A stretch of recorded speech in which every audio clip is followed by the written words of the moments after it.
RBI की monetary policy की घोषणा के बाद हमारे साथ आरबीआई के गवर्नर डॉक्टर रघुराम राजन इस समय मौजूद हैं। डॉक्टर राजन, स्वागत है आपका सीएनबीसी आवाज पे। पिछले साल भर पहले जब आपसे मुलाकात हुई थी तो आपने कहा था कि आप साल भर के बाद हिंदी में पूरी बात करेंगे, तो आज उम्मीद करें कि आप हिंदी में बात करेंगे। थोड़ा सा बात करेंगे, अभी कोशिश जारी है।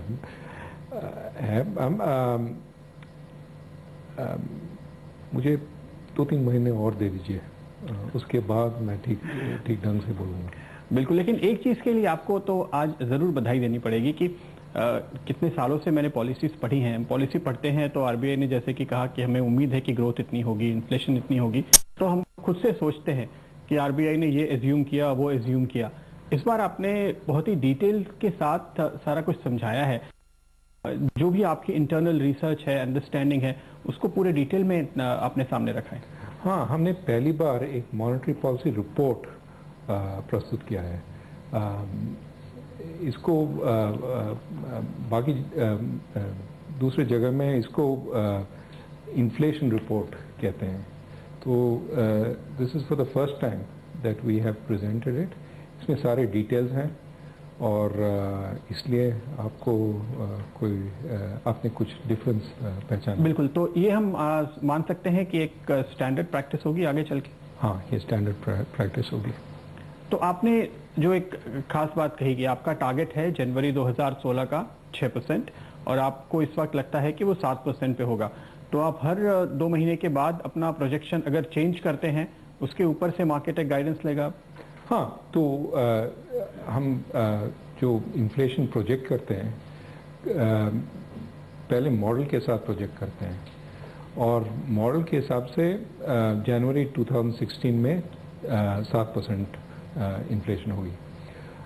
लेकिन जब उस मॉडल के ऊपर हम अपना जजमेंट लगाते हैं और हम सोचते हैं कि मॉडल में ये नहीं है, वो नहीं है, तब जब हम सोचते हैं तो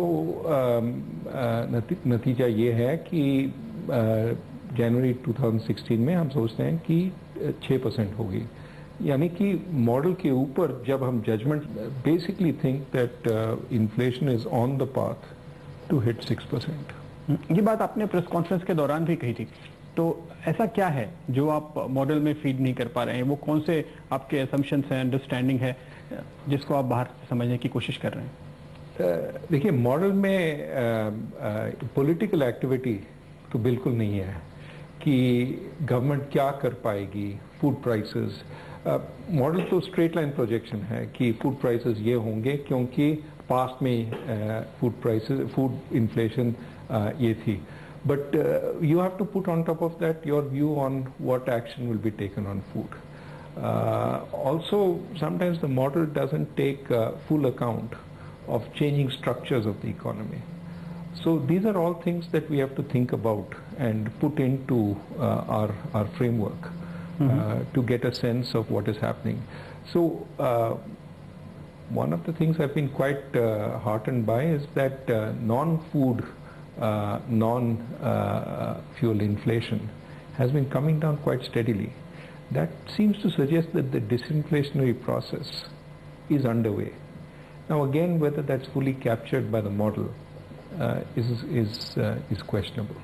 तो जब आप स्ट्रक्चरल चेंजेस की बातें करते हैं, क्या खास चीज आपके दिमाग में आती है? So amongst the various structural changes are first the outside world.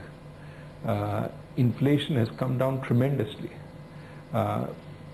Of course, that's reflected in oil prices, but other commodities have come down. And in general, across the world, the problem is disinflation. So if we are importing, and usually our models don't have a very good, well-developed outside sector in the model, then you get the possibility that you might be importing disinflation, which will bring inflation down. Okay, आपने एक commodity grand super cycle की भी बात की जो काफी interesting है। आप एक मोस्टली ब्रोकर्स के रिपोर्ट में उम्मीद करते हैं, इकोनॉमिस्ट के रिपोर्ट में उम्मीद करते हैं, आरबीआई भी इस पर इतनी क्लियरली चर्चा कर रहा है, वो हम समझेंगे। लेकिन अभी जो आपने एक बात कही कि पॉलिटिकल डेवलपमेंट को आप फोकस नहीं कर सकते मॉडल में, और उसमें आपने फूड इन्फ्लेशन की चर्चा की। अब आपने एक ग्राफ जो दिया हुआ है जिसमें आप कह रहे हैं कि पॉजिटिव फूड शॉक हो सकता है जिससे 6% पे इन्फ्लेशन आ जाएगी। किस किस्म का इंटरवेंशन आप शायद सोच रहे हैं कि सरकार करेगी? तो एक तो मिनिमम सपोर्ट प्राइसेस में है। minimum support prices have been increasing at double-digit rates in the past. Last two times, both in the UPA government and in the NDA government, the rise has been single-digit and moderate single-digit. That will help because that will stem the rise in grain prices, for example, and that will help other food prices also stay a little more moderate. That's one. Second, I said outside the world, if you look at food prices across the world, they have stabilized and in fact fallen. That we'll import some of that disinflation into the country. That's a second factor. Third, the government is taking some structural steps. It's been talking about the APMC Act. Some states have actually amended the APMC Act, Delhi for example, talking about logistic warehouses, cold storage. जब ये सब चीज़ें आ जाएंगी तो I expect some supply effects also to kick in. Now again, all this is hard for the model to pick up. It's something we have to put on top. लेकिन ऐसा लगता है कि फिर इसमें तो अच्छा खासा वक्त लगेगा, और उस लिहाज से आपका टारगेट, चूंकि आप अभी भी कह रहे हैं कि काफ़ी हद तक डाउटफुल है, तो काफ़ी इकोनॉमिस्ट तो अब ये सोचने लगे कि शायद पूरा 2015 बिना रेट कट के निकल सकता है। नहीं, we are not saying that we will cut rates only if inflation hits 6%. We are saying we will have the room to be more accommodative when we project that inflation will hit 6% by January 2016. So there's almost a year and a quarter left for that time, and so there's a long time. Some of these supply effects can come into play by then. The Rabi crop will be a big factor if that's strong. The people say the reservoirs are pretty full, so that will help the Rabi crop. So all that will play out over the year. We will see what will happen. Kharif crop, we have some initial numbers. Those numbers tend to get revised. Let's see how that plays out. Let's see the impact on actual food inflation. Sometimes we have strong crops but high inflation. So let us see how all that plays out. And of course there's non-food aspects to inflation also. Oil prices have been coming down. Let's see how long that stays that way and how much it feeds into inflation. So there's a lot to see. We have said when we feel that inflation as projected to 2016 will fall below our target of 6%, we'll have room to cut. Similarly, if we feel it will be significantly above or above our target, we will have to take steps to ensure that it meets the target. तो आप ये कह रहे हैं कि rate hike भी हो सकती है दोनों साइड।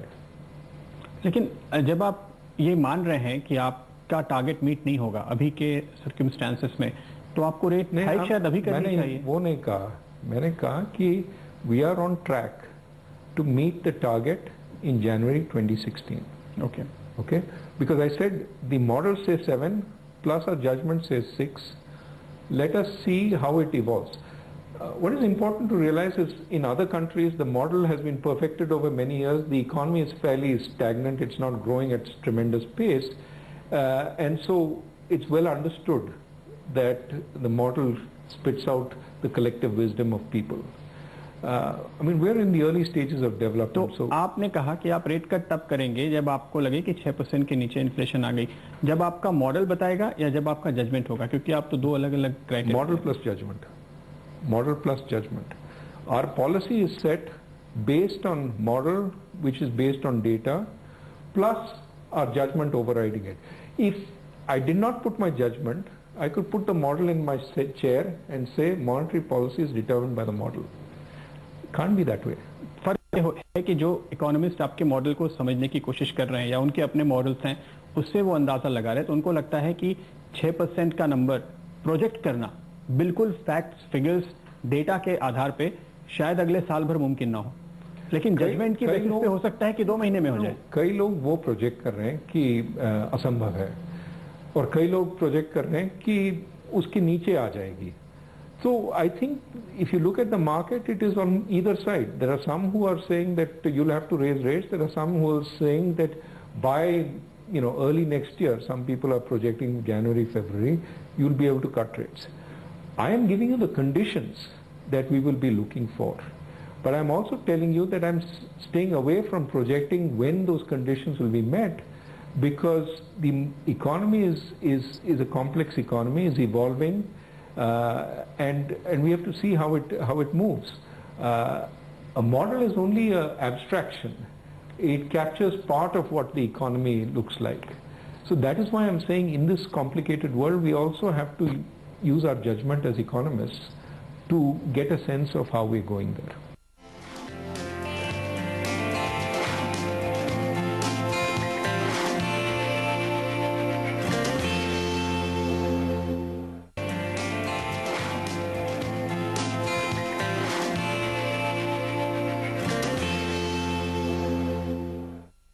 सिर्फ एक क्रूड की वजह से हमारी इकोनॉमी पे जितनी ज़्यादा हलचल हो जाती है, चाहे आप 2008 में देखें जब क्रूड 150 हो गया था, या आप हाल के वक्त में भी देखें तो एक ऊंची इन्फ्लेशन लगातार रही है, तो क्रूड का बड़ा हाथ है।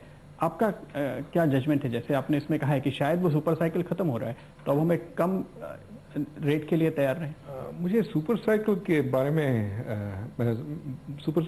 में मैं ज़्यादा कुछ जानता नहीं हूँ, लेकिन मैं ये जानता हूँ कि बोथ यूरो एरिया और चाइना बहुत ही कमज़ोर है। यूरो एरिया तो बिल्कुल ग्रोथ के हिसाब से बहुत ही कमज़ोर है। चाइना अपने पास के हिसाब से काफ़ी कमज़ोर है। 10% ग्रोथ से अभी 7 है और 7 से भी घट रहा है।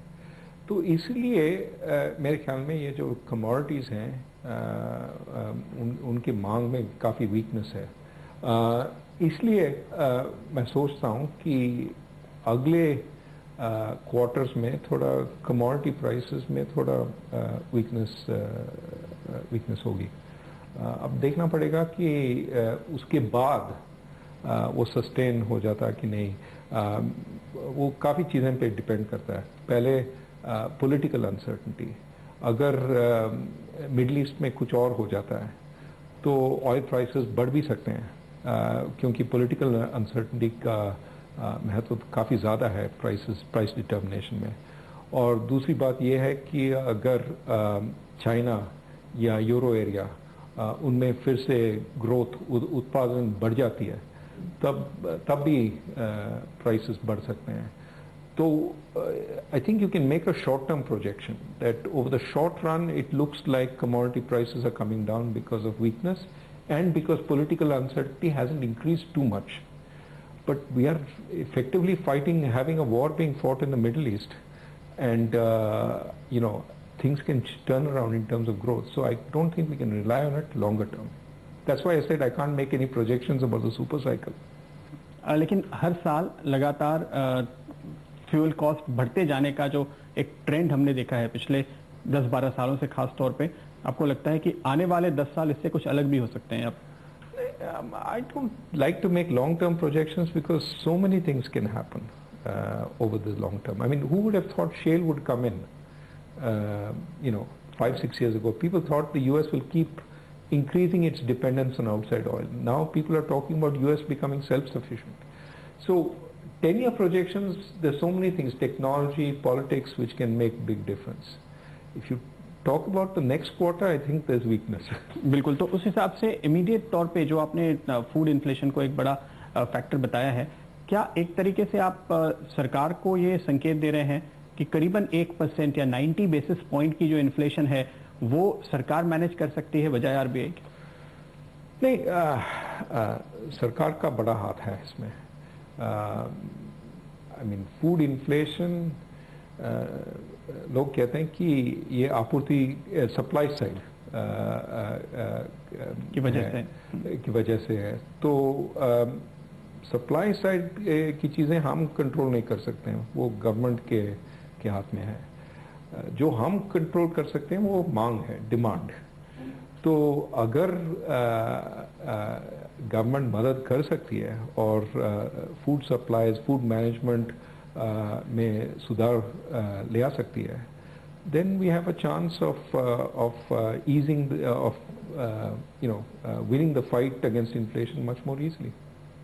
अभी जो इन्फ्लेशन कंट्रोल में आई है डबल डिजिट से धीरे धीरे नीचे आते हुए, in fact even WPI double digit में आ गई थी, आपको इसमें हायर रेट्स का कितना हाथ दिखता है? और सरकार ने जो अपना डेफिसिट लगातार पिछले 1.5 साल से कंट्रोल किया है, उसका कितना हाथ दिखता है कि इन्फ्लेशन के पीछे दरअसल सरकार की वजह से ही बढ़ा और उसी की वजह से कम हो रहा है, ऐसा लगता है? सी अनडाउटेडली सरकार का काफी हाथ है, क्योंकि ये जो बजट डेफिसिट उन्होंने कम किया है, जो गवर्नमेंट स्पेंडिंग, गवर्नमेंट डिमांड है, उनको कम किया है, that has helped inflation undoubtedly. It's also hurt growth because that's the only way when you're restricting demand. I would think, given the clamor against the RBI and people saying reduce interest rates, the interest rates have also helped.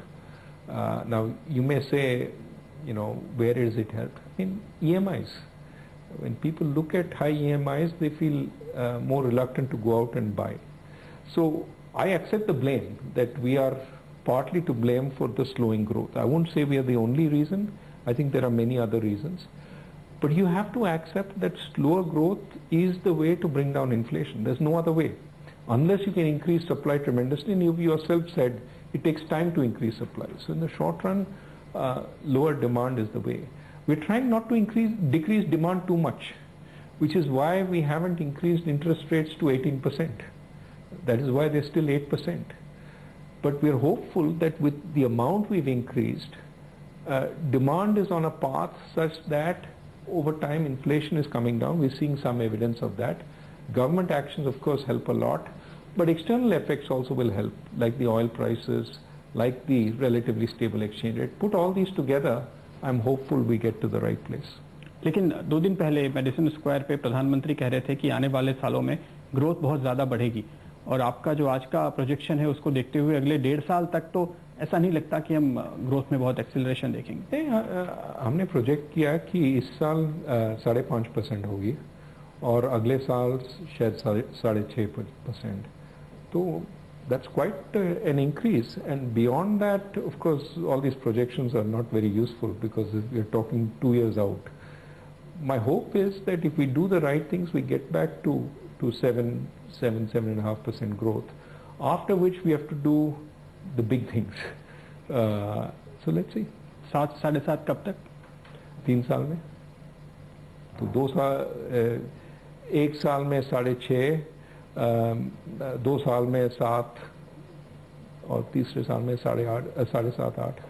तो 7-7.5 तक आपको लगता है कि एक sustainable rate possible है? एक सवाल और, चूंकि हमने सरकार की बात की है तो मैं पूछना चाहूंगा यहाँ पे, नई सरकार के आने के बाद से खास तौर पे दिख रहा है कि अब वित्त मंत्री अकेले चलने की बात नहीं करते जैसे वो पहले करते थे कि हमें अकेले करना पड़ता है।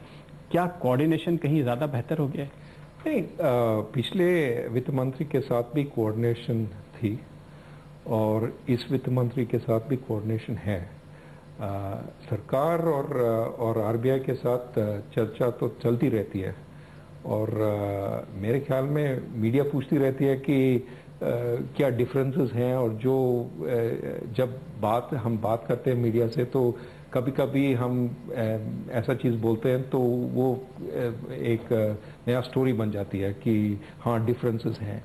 मेरे ख्याल में डिस्कशन है, intense discussion. Both sides have the same objectives. We want to increase Indian growth, we want to bring down inflation, and sometimes horizons differ, but I don't think there is that short term में अभी ना तो fiscal ना तो monetary किसी भी तरफ से स्टिमुलस आएगा, एक बार ग्रोथ को थोड़ा सैक्रिफाइस करना ही पड़ेगा, इस पर भी कंसेंसस दिख रही है? नहीं, मेरे ख्याल में सैक्रिफाइस करने की जरूरत नहीं है अभी। अगर हम वो जो स्टॉल्ड प्रोजेक्ट्स हैं उन पे फोकस करते हैं, अगर हम इन्वेस्टमेंट एनवायरनमेंट पे फोकस करते हैं, अगर हम इन्वेस्टमेंट को बढ़ा सकते हैं, वहां से ग्रोथ आ जाएगी।